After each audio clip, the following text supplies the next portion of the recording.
San Diego State sent in a formal request to withdraw from the Mountain West Conference, but doesn't look like the exit plan is going as well as as they planned.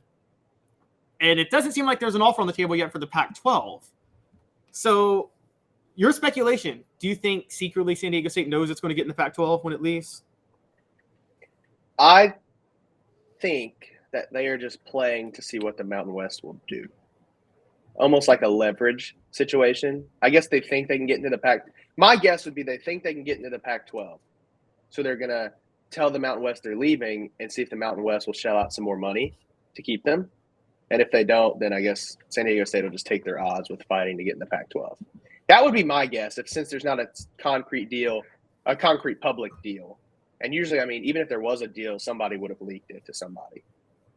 So I'm curious to hear what you say. But that's what I would think. I think it's just a leverage thing, because there also were rumors that San Diego State was talking with the Pac-12 commissioner and they were going to basketball games together and all of that. So the talks have obviously happened. It's just a matter if there's a deal or not. I'm largely on your side because again, it would make more sense just to wait out the year and leave the Mountain West in a year when, you know, they give a year's notice to leave. I don't know why they're trying to leave in a month and do that. Do you think that San Diego State is – look, the integrity of these conferences is kind of laughable when we're going to start talking about the Pac-12 on the same level as SEC as both Power 5 when USC and UCLA are gone and they're out here adding San Diego State. But the question becomes, do you think that it could be San Diego State being in the Power 5 could still actually uplift it and help the Pac-12, only in the sense of, are they a sleeping giant in college football? Is San Diego State a program that could be really good?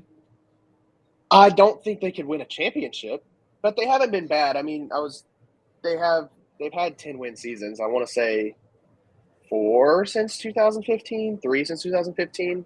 And also from a Pac-12 perspective, you add the San Diego area, which will bring in more money. You add another TV area where you can get a lot more money after losing basically the whole Los Angeles area. So I think from a money standpoint, they're not terrible. And I mean, San Diego State isn't bad in some of your sports like basketball. But football, I would find it hard to believe that San Diego State, could ever compete for a championship. I don't know. I would like to hear, unless you think they can compete for a championship, I find it hard to believe if we'd ever see the Aztecs and the Sugar Bowl playing Alabama. I mean, I low-key see like a UCF out with San Diego State. UCF has just exploded as a football program. Now, the question is, does San Diego State have a Danny White as athletic director the way UCF did for years?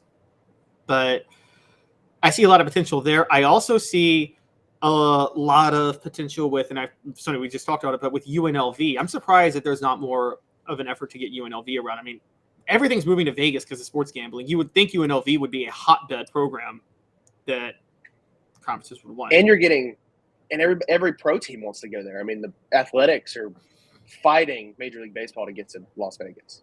So I agree. I think UNLV would be a big pickup just from – even if they're terrible on the field, you're adding a ton of money just because there will be so many people in Las Vegas. And if they have nothing to do and, I don't know, Oregon's in town, then maybe they'll want to go watch a UNLV football game.